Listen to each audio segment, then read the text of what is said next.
Tere tulemast Musta kassi taro päevalugemisse. Tänase päeva kaart on Miikaeli kuus ehk mõõkade kuus. Mõõkade kuus räägib edasiliikumisest. Kui otsus on tehtud, siis tuleb edasi liikuda. Kaart ise ütleb nii valgustunneli lõpus, hinga kergendatult ja tee uusi plaane, kolimine või reisimine.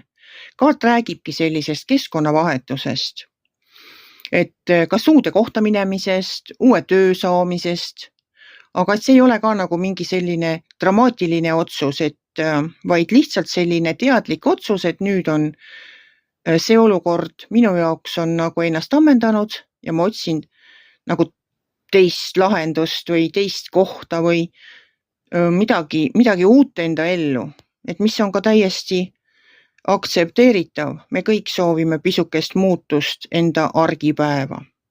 Ja tulgu teil ka üks ilus päev.